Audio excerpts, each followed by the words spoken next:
मैं आपको डायमेंशंस पढ़ा रहा हूं, डायमेंशंस की एप्लीकेशन चल रही है।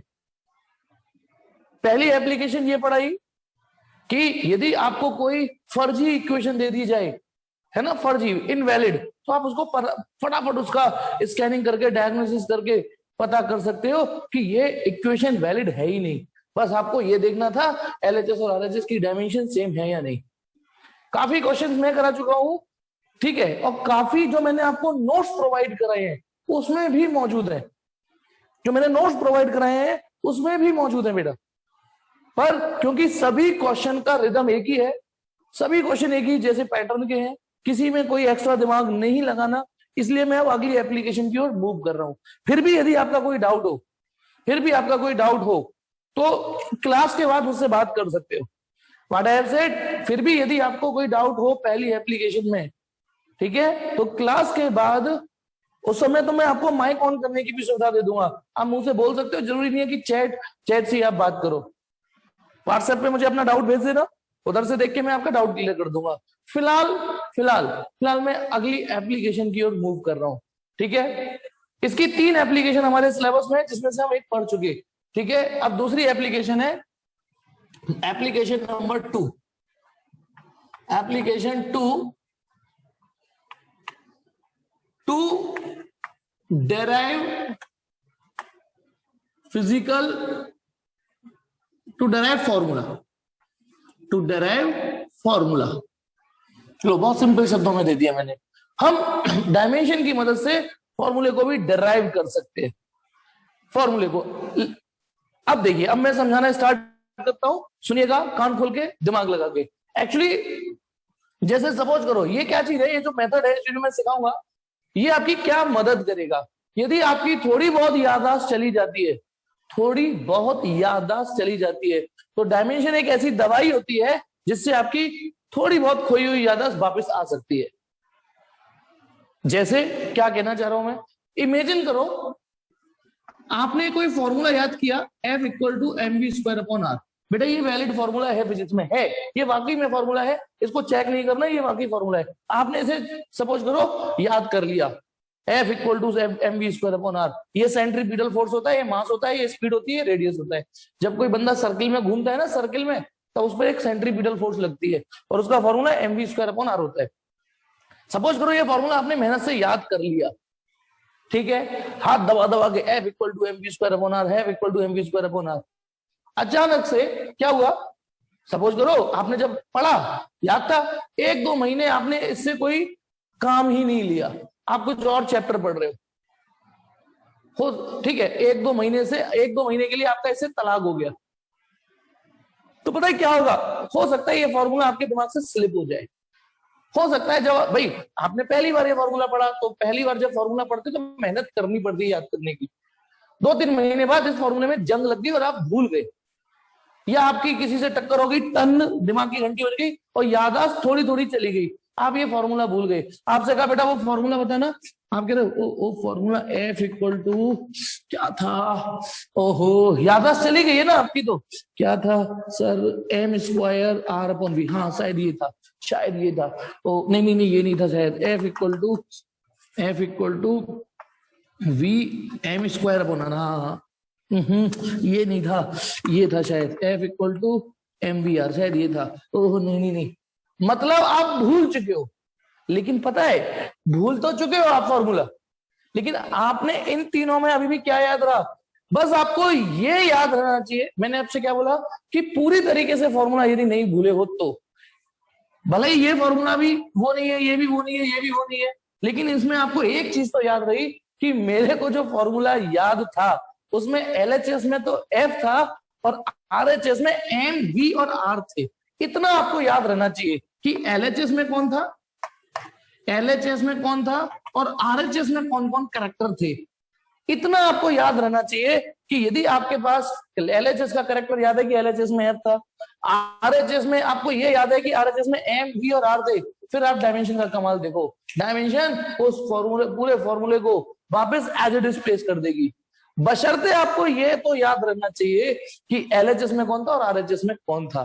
पूरा फॉर्मूला एज इट इज पेश करके दे देगी। ये डायमेंशन की दूसरी एप्लीकेशन है। चलिए ये मैजिक देखते हैं, करके देखते हैं, तब पता चलेगा। उसका ये टैलेंट देखते हैं, किसका, डायमेंशन का ये टैलेंट देखते हैं कि यदि, अच्छा ऐसा नहीं कि बिल्कुल ही भूल गए, सर मैं तो फार्मूला ही भूल गया, कुछ ऐसी है शक्ति कि जो मुझे बिल्कुल ही फार्मूला याद दिलाते। ऐसा फिजिक्स में कोई ट्रिक नहीं है कि आप बिल्कुल ही गायब हो जाए, बिल्कुल ही ना पढ़ो आप, तो फिर पढ़ने की क्या जरूरत है जब ये फॉर्मूला खुद ही निकाल के दे देगा।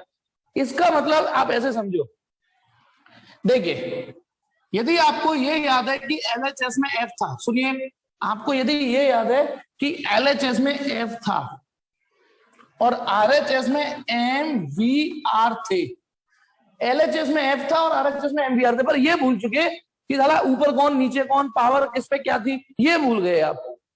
तो सुनिए, जैसे आप ट्रेलर देखते हो ना किसी का ट्रेलर, कभी कभी ट्रेलर इतने ठीक होते हैं, सटीक होते हैं कि हम उससे पूरी पिक्चर का अंदाजा लगा लेते हैं, ट्रेलर को देख के पूरी पिक्चर का अंदाजा लगा लेते हैं, ठीक है ना।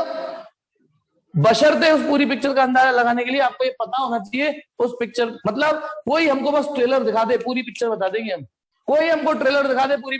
डायमेंशन की जो सेकंड एप्लीकेशन है वो आपसे ये कहना चाह रही है कि हमें कोई बस ट्रेलर दिखा दे, ट्रेलर को दिखाए फॉर्मूले का, पूरी पिक्चर हम बना देंगे ये पूरी, बशर्ते आपको उस ट्रेलर में ये बताना पड़ेगा कि कौन कौन से किरदार हैं उस पिक्चर में, उस मूवी में कौन कौन से किरदार, हीरो हीरोइन एक्ट्रेस कौन कौन से किरदार हैं।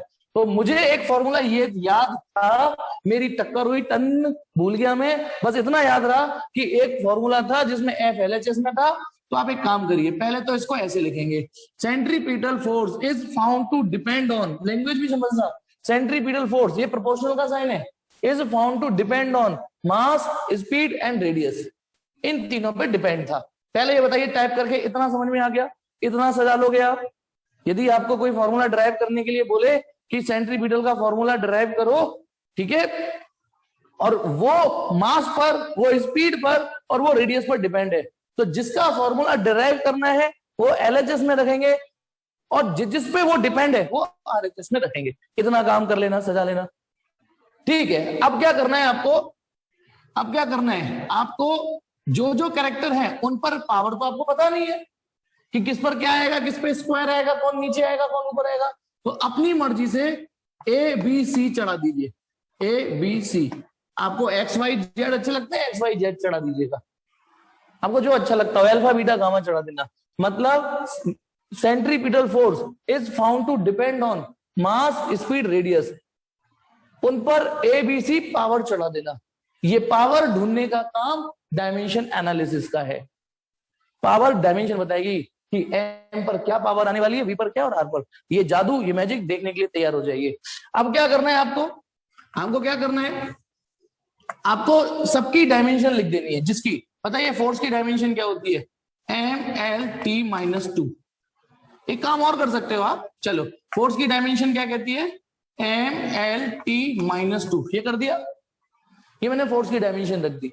अब डायमेंशन आनी चाहिए, ये प्रोपोर्शनलिटी साइन, एम की जगह, एम की डायमेंशन क्या होती है, एम, उस पर पावर है ए, स्पीड की डायमेंशन होती है एल टी माइनस वन, है ना, और उस पर पावर कितनी है बी, और रेडियस की पावर, रेडियस की डायमेंशन एल। बोलो इतना स्टेप समझ में आया, एक एक स्टेप क्लियर कर रहा हूं मैं। पहले आप जो फॉर्मूला भूल गए हो पावर्स के रूप में, उसमें एलएचएस लिखिए और आरएचएस वाले कैरेक्टर लिख दीजिए, फिर उन पर अपनी पावर चढ़ा दीजिए एबीसी। फिर क्या करना है, सबकी डायमेंशन लिख दीजिए, मास की जो होती है वो लिख देना, लेंथ की लिख देना, टाइम की लिख देना, फोर्स की जो होती है वो लिख दिया। अब आरएचएस ना थोड़ा अरेंज कर देते हैं सिस्टमेटिकली, वो फैला हुआ है कई जगह। देखो एम की पावर ए, एल की पावर यहां से बी आएगी, टी की पावर यहां से माइनस बी आएगी, आएगी ना भाई, ये बी पावर यहां भी जाएगी, ये बी पावर यहां भी जाएगी, ये एल की पावर सी यहां ऐसे आएगी। आरएचएस को अभी एक हरकत और, M L T minus two directly proportional to M की power A, L to the power B plus C, L to the power B plus C, L को ऐसे अरेंज कर दिया, और इतना काम तो आप कर लोगे, ठीक है।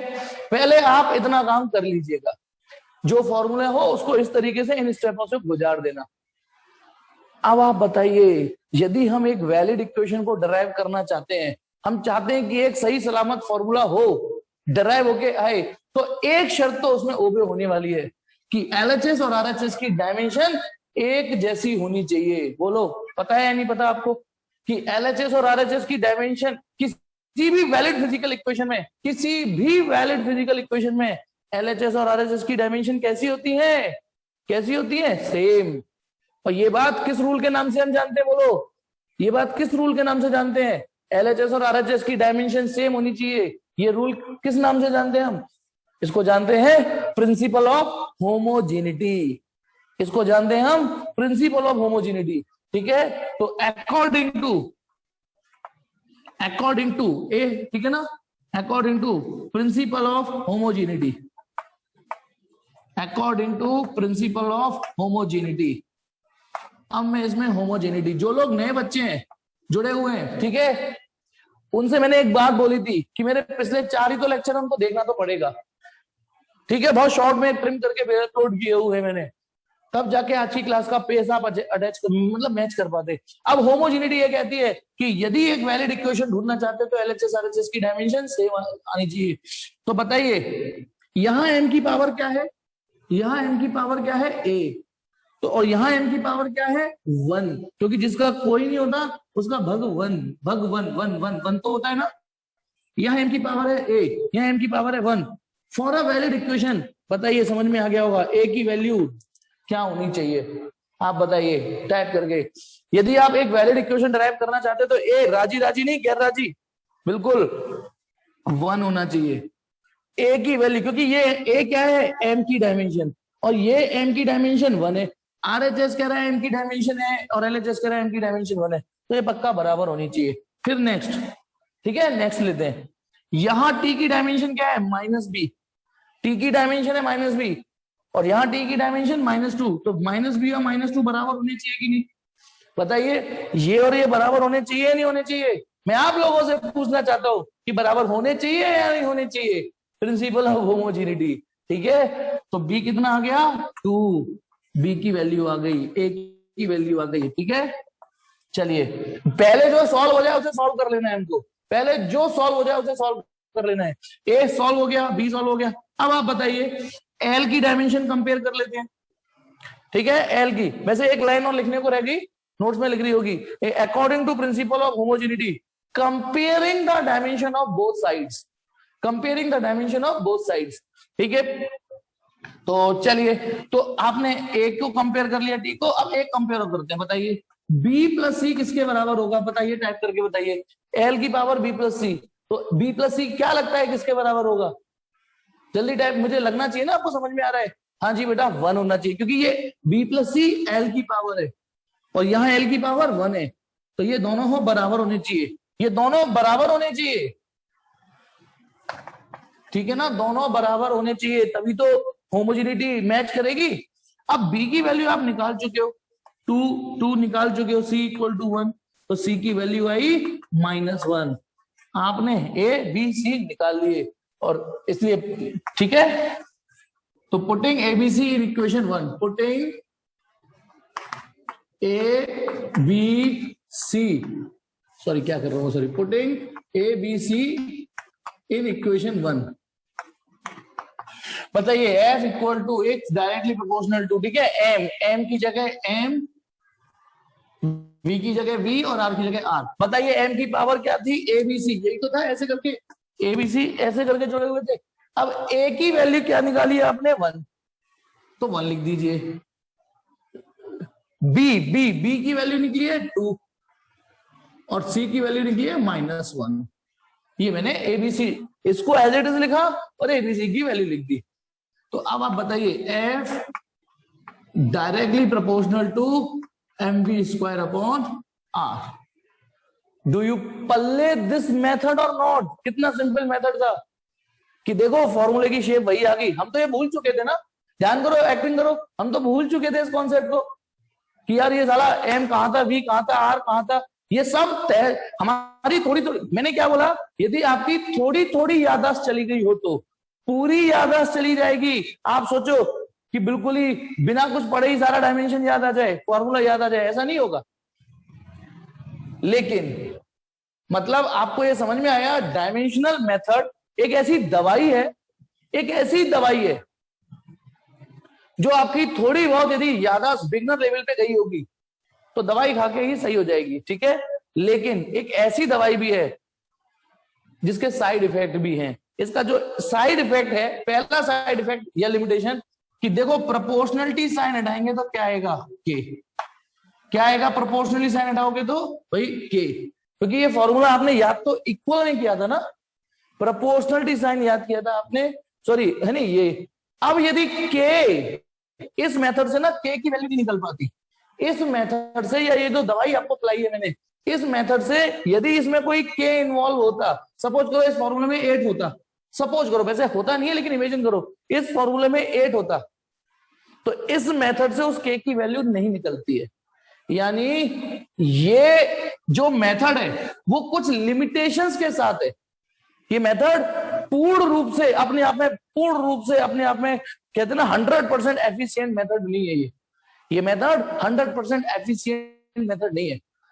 यदि कांस्टेंट इन्वॉल्व होगा तो उसको वापस नहीं लेगा। मैं एक एग्जांपल और बताता हूं, ठीक है। सपोज करो आप काइनेटिक एनर्जी का फॉर्मूला याद है ना, काइनेटिक एनर्जी का फॉर्मूला, एक और एग्जांपल दे रहा हूं मैं, एग्जांपल 2। काइनेटिक एनर्जी का फॉर्मूला कितना सिंपल है, half mv square, half mv square. Suppose करो आपकी चोट लग गई, भूला, आपके साथ ही हो गया भूला, याद नहीं डालो, आपके साथ भूला हो गया, भूला, और आप ये साला काइनेटिक एनर्जी का फॉर्मूला ही भूल गए। तो ये मेथड बिल्कुल ही भूल गए, साला काइनेटिक एनर्जी यार क्या था क्या था क्या था। तो ये मेथड आपकी इतनी मदद नहीं करेगा, बशर्ते आपको ये याद हो कि साला मैंने काइनेटिक एनर्जी का फॉर्मूला याद किया था, उसमें एम आता था और वी आता था, इतना तो याद रहना चाहिए। समझ गए मैंने आपको क्या बताया, आपको वो कैरेक्टर याद होने चाहिए, तब आपको ठीक है। अभी बिल्कुल आएगा, क्यों टेंशन ले रहे हो। Shubham wait and watch, wait and watch. Shubham पूछ रहा है कि रूट कैसे आएगा, ठीक है। शुभम शिवेश पूछ रहा है हाफ कैसे पता चलेगा। तो यार ले ली ना तूने ढंग से मेरी, अभी मैं तुझसे क्या बोल के चुका हूं शिवेश कि इस मेथड की कुछ लिमिटेशन है, इस मेथड, तभी मैंने ये फॉर्मूला चुना है। इस मेथड की लिमिटेशन है कि इस मेथड से आपको जो फिजिकल क्वांटिटी है उनकी पावर तो सामने आ जाएंगी, लेकिन यदि कोई कांस्टेंट इन्वॉल्व होगा तो ये मेथड उस कांस्टेंट को वापस नहीं लाता, उस कांस्टेंट को नहीं याद दिलाएगा। तो चलिए बेटा, काइनेटिक एनर्जी का फॉर्मूला होता है हाफ mv स्क्वायर। सपोज करो आप भूला हो गए, गजनी खेल गए थोड़ा सा, लेकिन आपको इतना याद रह गया कि मेरे काइनेटिक एनर्जी के फॉर्मूले में मास आता है और स्पीड आती है, इतना याद रह गया आपको, इतना तो याद रहना चाहिए। बोले इतनी बात समझ में आ गई। मैंने आपको भी अभी एक ही सवाल तो करवाया है, तो आप जिसका फॉर्मूला ड्राइव करना चाहते हो उसे एलएचएस में लिखेंगे, और वो फॉर्मूला जिस पे डिपेंड है उसको आरएचएस में लिखेंगे कि यार वो फॉर्मूले में एम आता था और वी आता था, ठीक है। अब आपको अगला स्टेप क्या बताया मैंने, अगला, अब आप पावर भूल गए हो इनकी, आप पावर भूल गए हो, तो बस ये यहाँ ए लिख दीजिए, यहाँ बी लिख दीजिए। इन शॉर्ट ये मेथड सिर्फ इनकी पावर याद दिलाने के लिए आता है बस, ठीक है। चलिए आगे बढ़े, फिर इससे कॉपी करो क्या करा था। फिर मैंने बताया था इनकी डायमेंशंस रखिए, इनकी डायमेंशंस रखिए। तो काइनेटिक एनर्जी याद है, डायमेंशन नहीं, ml2t-2, दुनिया की किसी भी एनर्जी की डायमेंशन ml2t-2 होती है, किसी भी एनर्जी की। जी हाँ, अच्छा, very good. Directly proportional to m की डायमेंशन m और उस पर पावर a है, v की डायमेंशन lt-1 और उस पर पावर b है। होप आपको ये समझ में आ गया होगा कि आप सबकी डायमेंशन रखिए, काइनेटिक एनर्जी की रखिए, मास की रखिए, स्पीड की रखिए। अब इनको थोड़ा थोड़ा अरेंज कर दूं, सजा दूं, m l2t-2 ml2t-2 directly proportional to m की पावर a और ये l to the power b t to the power -b। ये समझ में आता होगा कि ये पावर b किस तरीके से लगी। अब वही बेटा formal line, applying principal of homogeneity and comparing the dimensions of both side. बताइए यहाँ पे ये दो लाइन मैंने, ये आपको दो लाइन खुद लिखनी है। क्या लिखनी है दो लाइन कि comparing dimension of both side, comparing dimensions of both side according to principle of homogeneity. तो बताइए यहाँ बताना, यहाँ m की पावर कितनी है, a, तो इस m की पावर और इस m की पावर मैच करनी चाहिए ना, इस m की पावर और इस m की पावर, तो बताइए a कितना आ गया 1। चलो a तो आया निकल के।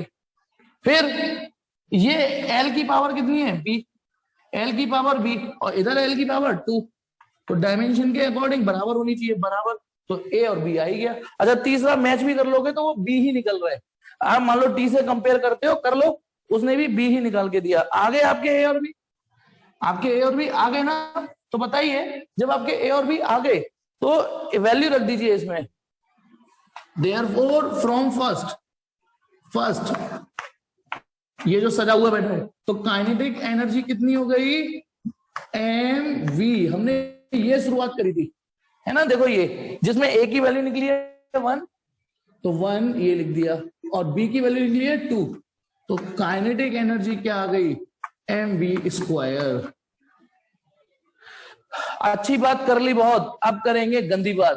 क्या गंदी बात है इसकी, इस मेथड की अच्छी बात भी सीखिए और इस मेथड की गंदी बात। सिर्फ समझ में आया नहीं आया, ये चीज समझ में आई कि इस मेथड से आप उन फिजिकल क्वांटिटियों को जो जो पावर के साथ वेल अरेंज कर लोगे, एम पर क्या पावर है, वी पर क्या पावर है, वो अरेंज हो जाती है, या इस फॉर्मूले में एम पर, वी पर, आर पर जो जो पावर थी वो अरेंज हो जाती है।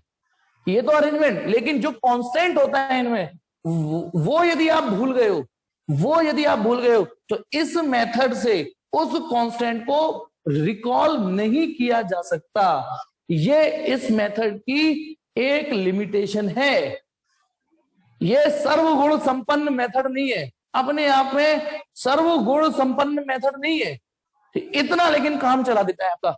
बोलो सब लोग बोलो, ये बात पल्ले पड़ी, विद लिमिटेशन पल्ले पड़ी या नहीं, कि अच्छी बात भी है इसकी तो थोड़ी सी एक लिमिटेशन भी है। यदि किसी फॉर्मूले में कोई कांस्टेंट होगा, जैसे कि इस फॉर्मूले में एक्चुअल में हाफ भी आता है, जब आप एक प्रोपोर्शनलिटी साइन हटाओगे तो आपको ये फॉर्मूला ऐसे लिखना पड़ेगा, काइनेटिक एनर्जी, बताइए प्रोपोर्शनलिटी साइन हटाते हैं, प्रोपोर्शनलिटी साइन हटाते हैं तो कुछ ना कुछ आता है ना कांस्टेंट के, तो इस मेथड के हिसाब से, इस मेथड के हिसाब से इस फॉर्मूले को ऐसे सजा के छोड़ना पड़ेगा। चलिए नहीं, कोई भी मेथड नहीं है सेवेश, कोई और मेथड है ही नहीं। सेवेश ये पूछ रहा है, मैं क्लियर कर दूं, सर क्या कोई और मेथड है जिससे कांस्टेंट हम यदि भूल चुके हैं तो वो वापस आ जाए? नहीं, ऐसा कोई ब्रह्मांड में मेथड ही नहीं है जो कांस्टेंट को रिकॉल कर ले। यदि आपको बाई चांस याद आ गया, ओ यार याद आ गया के हाफ था, तो आप लिख देना, लेकिन चलो के equal to half M V square तो फॉर्मूला आपका पड़ा हुआ है, इसलिए आपको हाफ याद आ जाएगा। अभी तो आपको ऐसे ऐसे फॉर्मूले झेलने पड़ेंगे जो आपने कभी पढ़े ही नहीं है। स्क्रीनशॉट लीजिए बेटा इन दो एग्जाम्पलों का जल्दी से, और अपने नोट्स खुद बनाइए। मैं तो यही कहूंगा, नहीं बनने हो तो मेरे भेजे हुए नोट्सों की मदद ले लीजिएगा।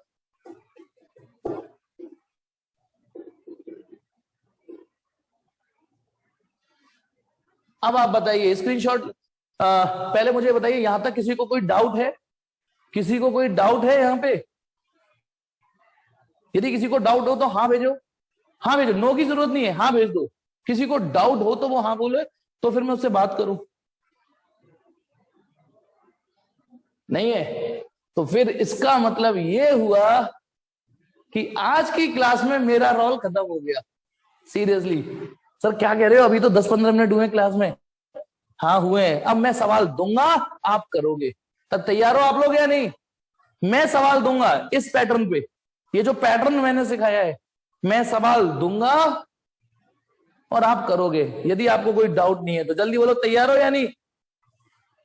अब तैयार भी नहीं है। हे भगवान, अरे इतना सिंपल।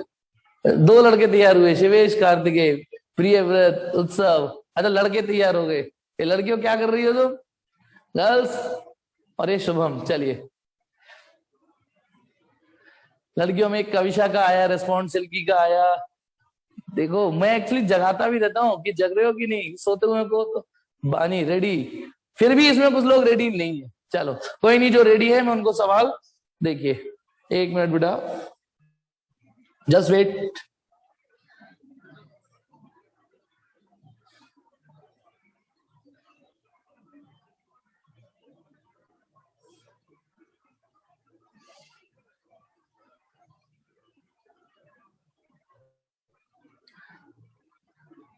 कहाँ है ये?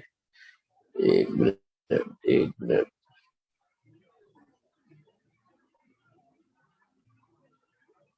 एक बार बेटा क्वेश्चन आप खुद लिखेंगे, मैं बताऊं मैं लिखवा रहा हूं, वो क्यों लिखवा रहा हूं, ताकि आपको पता चल जाए कि उस क्वेश्चन आपके पास लिखा हुआ आएगा, उस क्वेश्चन में से ढूंढना क्या होता है। तो लिखिए क्वेश्चन, एक मिनट में क्वेश्चन ढूंढ लूं मैं खुद ही, ठीक है, कोई भी रेंडमली क्वेश्चन।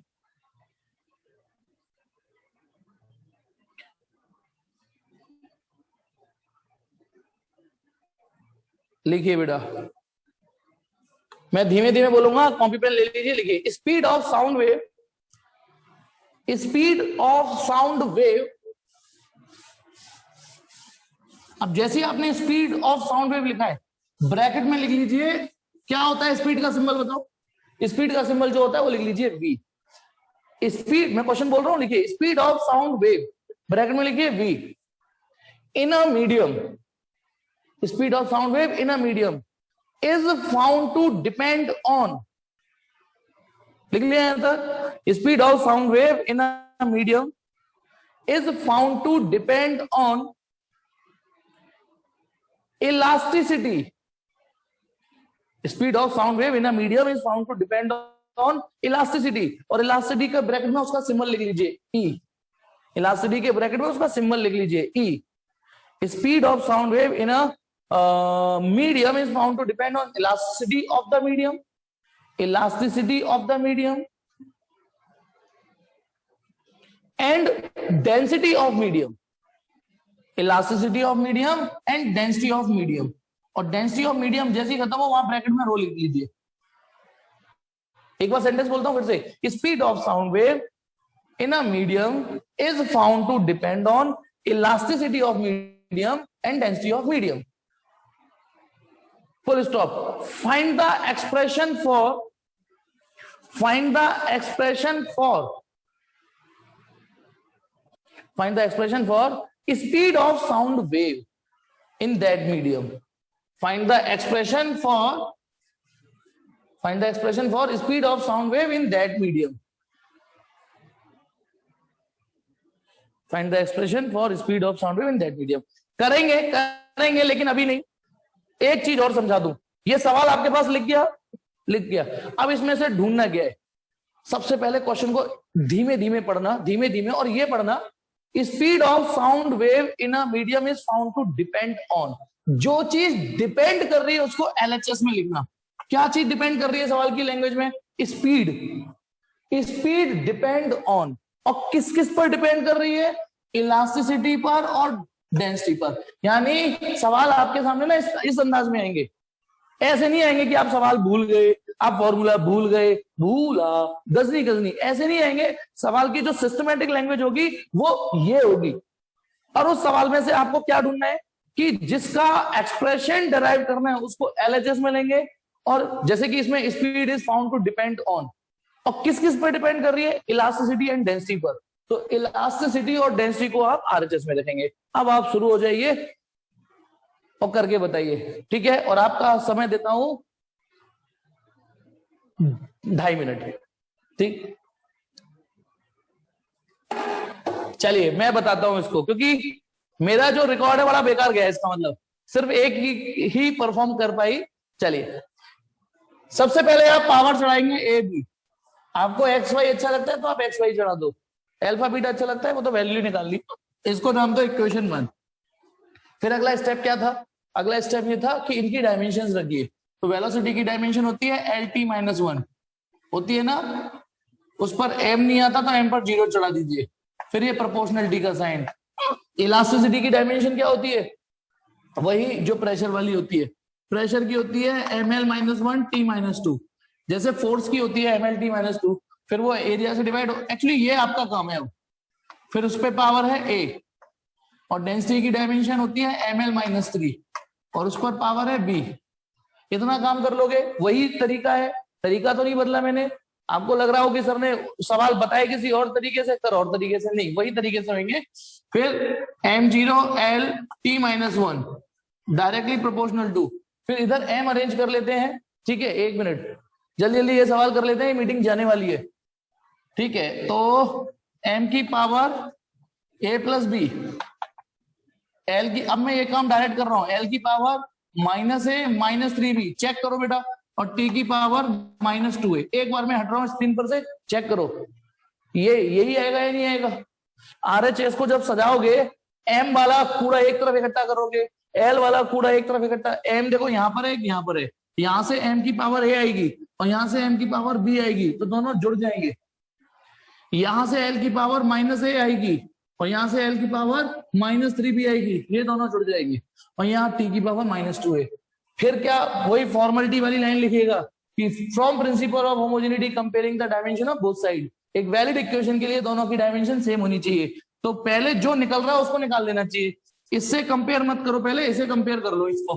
क्यों भाई, अब आप ये भी सीखिए, सर का दिल अचानक धक धक इसके लिए क्यों करने लगा, क्योंकि यदि मैं इसको कंपेयर करता हूं तो इक्वेशन बनेगी, इसको कंपेयर करता हूं तो वैल्यू नहीं इक्वेशन निकलेगी, लेकिन इसको कंपेयर करता हूं तो एक बार में ही ए तो निकलेगा।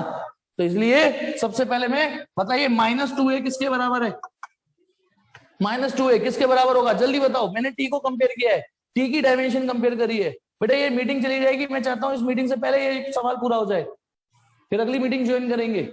बताइए बेटा क्या दिख रहा है, ओ सॉरी मैंने गड़बड़ कर दी, होस्ट उसको कर दिया है, मैं इधर आ थी, ठीक, हाँ, तो -2a इक्वल टू -1, सॉरी ये मेरी गलती थी, होस्ट उधर कर दिया था मैंने उस समय, तो उधर आंसर आ रहे हैं, ठीक। तो बताइए a कितना आ गया, 1/2, a की वैल्यू हो गई 1/2, होप आप समझ गए, ए तो आया। अब इनमें से सस्ती वाली इक्वेशन देखो, इससे भी आंसर वही आएगा बी का, इससे भी वही आंसर आएगा, बिलीव मी, मुझे ये सस्ती लग रही है। तो बताइए ए प्लस बी को, जो कि एम की डायमेंशन है और इधर एम की डायमेंशन 0 है, भाई इधर a प्लस बी इधर 0 बराबर होंगे, तो b की वैल्यू हो गई -a, b बराबर आ गया -12। और बेटा टेंशन मत लेना, आप कहोगे कि नहीं इससे कंपेयर करो, इससे कर लेना, आंसर वही आएगा, करके देखिए। बताइए l की पावर है -a -3b और यह l की पावर है 1, आप इससे करिएगा, यानी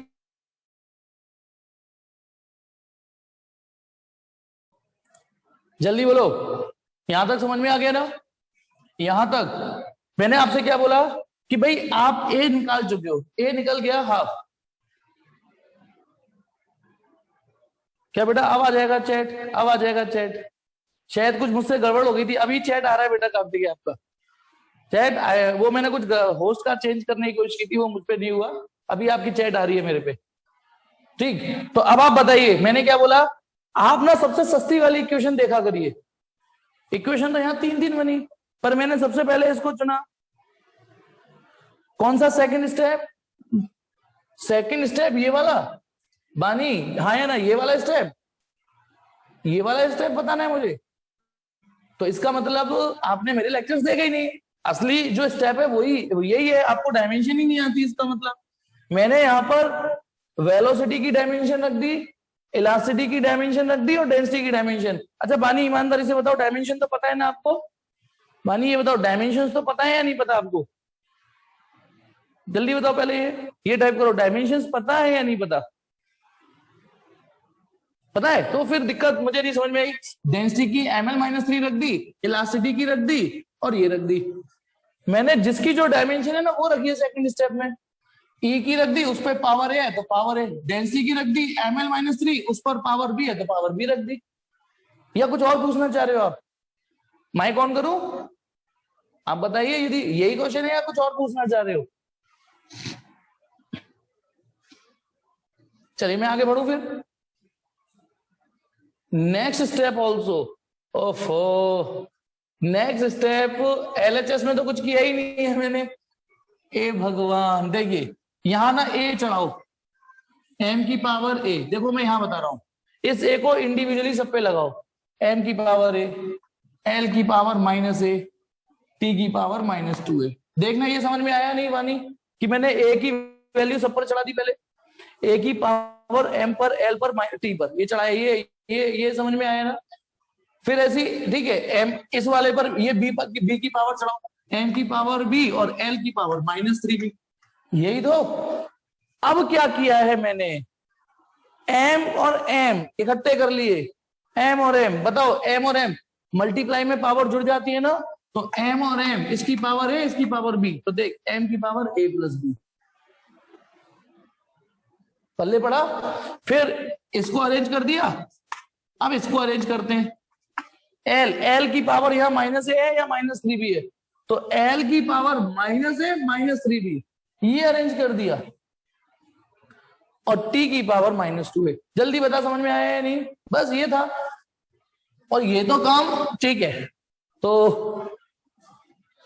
मैंने ये बताया यदि आप इस इक्वेशन से भी करोगे तो भी b की वैल्यू -12 आएगी, ये आना है बेटा। चलिए, अब आपके पास a भी तैयार है और b भी तैयार है, तो from first therefore from first v directly proportional to e rho. बताओ e की पावर a कितना निकला है? a की पावर a है ना, a और a निकला है हाफ, और इसकी पावर b जो कि -12 है। जो पावर निकले वो चढ़ा दीजिए, जो पावर निकले वो चढ़ाइए। मैंने चढ़ा दी।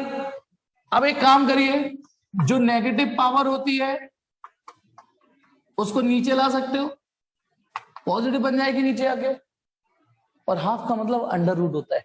तो अगला स्टेप यही है, या अगला step v directly proportional to under root की। भाई इस हाफ को e पर अंडर रूट और इस हाफ को रो पर अंडर रूट। और इस महंगाई के जमाने में जब एक ही अंडर रूट से काम हो जाए तो एक ही अंडर रूट सीन खेल दिया मैंने। आप यहां पर भी आंसर छोड़ सकते हो या यहां पर भी आंसर छोड़ सकते हो। बताइए, प्रोपोर्शनलिटी से हटा के क्या आता है? प्रोपोर्शनलिटी से हटा के के आता है, के आता है। और इसकी लिमिटेशन ये है कि इस मेथड से के नहीं निकलेगा। बेटा बताइए एक बार, समझ में आया या नहीं आया? जबकि मैंने कुछ भी नया नहीं सिखाया है, तो इसी पैटर्न पे चलना है। यदि आपसे गलती हुई है तो आप पे फिजिक्स में नहीं, आपसे या तो मैथ में गलती हो रही है या फिर आप पे डायमेंशन आती ही नहीं है अभी। आप पे ये चीज, या देखो, जो इस स्टेप को कर लेगा, जिस पे ये स्टेप आता है, ठीक है, जिस पर ये स्टेप आता है वो सारा सवाल कर लेगा फिर, जिस पे डायमेंशन। तो होप कि आप अगला सवाल कम से कम गलत नहीं करोगे। स्क्रीनशॉट लेना है, स्क्रीनशॉट लेना है, ले लीजिए। चलिए, टिक टिक 1 2 3 4 5। चलिए बेटा, मैं एक और सवाल बोलूं? हाँ कोई बात नहीं, हर जगह के नहीं आता, लेकिन आप के ही चिपकाना। आप तो इस मेथड में के ही लगाना। इस मेथड में जब आप काम कर रहे होगे तो आपको तो पता ही नहीं है ना कौन सा कॉन्सेप्ट आएगा, तो आप तो के मान के चलोगे। तो चलिए बेटा, मैं एक क्वेश्चन बोल रहा हूं, करके बताइएगा। तो शुरू हो जाओ, लिखिए। अब की बार आपको ढूंढना भी कुछ है इसमें। मैंने पहली लाइन मैंने बताई थी सवाल में से, अब की बार पहली लाइन भी आपको खुद ढूंढनी है। लिखिए सवाल, ऑर्बिटल स्पीड, लिखिए ऑर्बिटल स्पीड, ब्रैकेट में लिखिए v, जिसका मतलब ये है कि ये जो ऑर्बिटल स्पीड मैंने वर्ड बोला है इसको v से रिप्रेजेंट करना है। ऑर्बिटल स्पीड, और सुनो बेटा, स्पीड कोई सी भी हो, ऑर्बिटल, टर्मिनल, एस्केप, हैस्केप, लिम्का, डिम्का, टिम्का, केवल एंगुलर स्पीड को छोड़ दें, सबकी डायमेंशनलिटी -1 होती है। तो लिखिए orbital speed of a satellite, orbital speed of a satellite around a given planet, orbital speed of a satellite around a given planet. मैं ये मान के चल रहा हूं कि आप मेरी स्पीड के साथ लिख रहे हो। Orbital speed of a satellite around a given planet is found to depend on,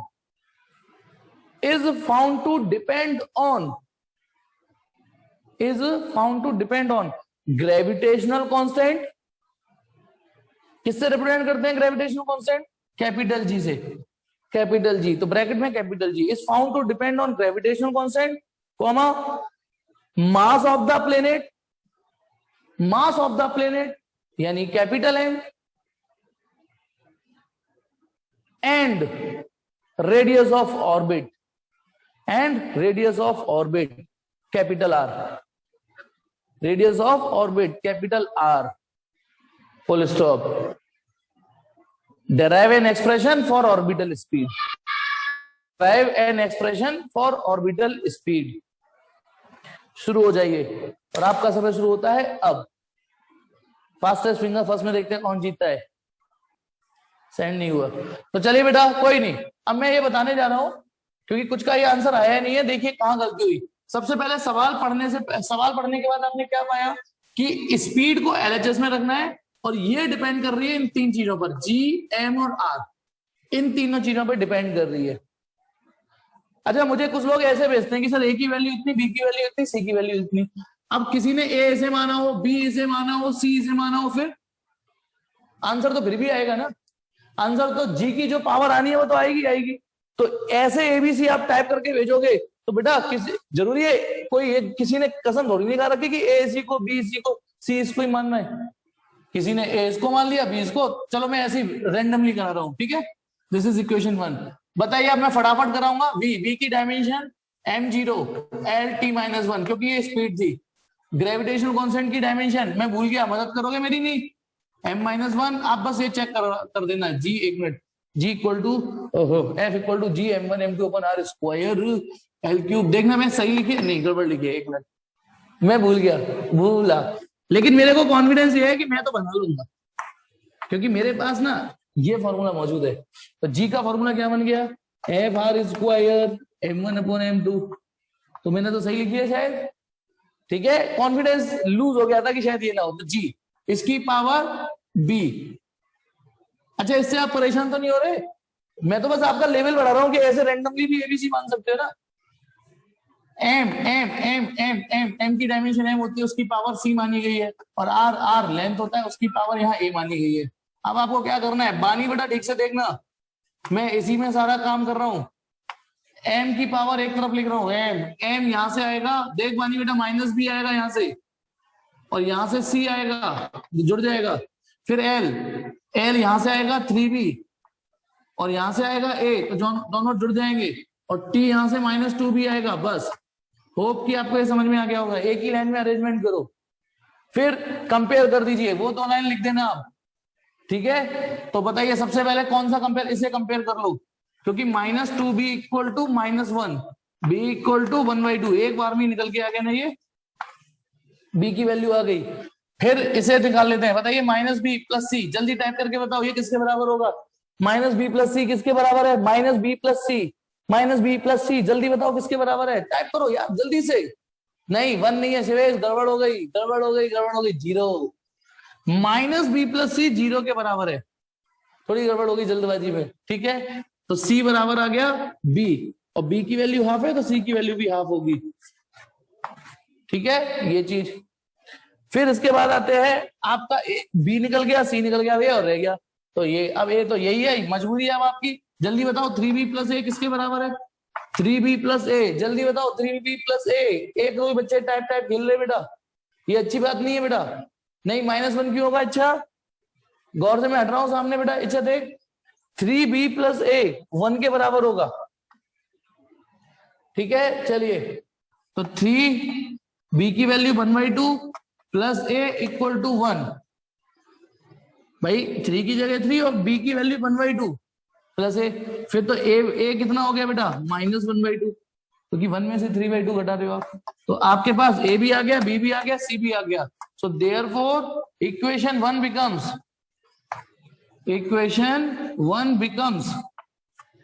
recording चल रही है ना? हाँ चल रही है। 1 becomes v directly proportional to, बताइए g की जगह g, m की जगह m, r की जगह r। लेकिन इस बार ध्यान रखना, मैंने रिदम जानबूझ के वैसी बदतमीजी की थी, a b c ऐसे करके चढ़ाई थी, उस पर a, इस पे b, इस पे c। अब आपका a क्या निकला है?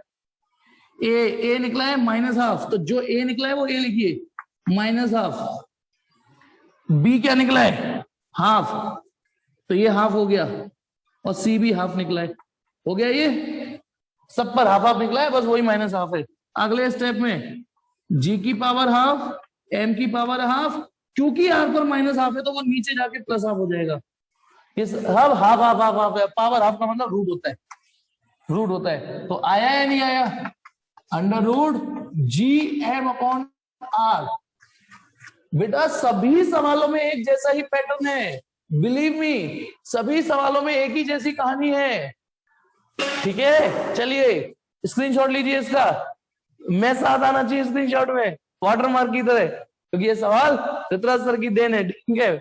एज अ वाटर मार्क आ रहा हूं। अब मैं क्यों उठूं यार इस सवाल, स्क्रीनशॉट ले लो इसका जल्दी से। टिक टिक 1 2 3 गायब, ठीक। नेक्स्ट सवाल दूं मैं? नेक्स्ट क्वेश्चन दो।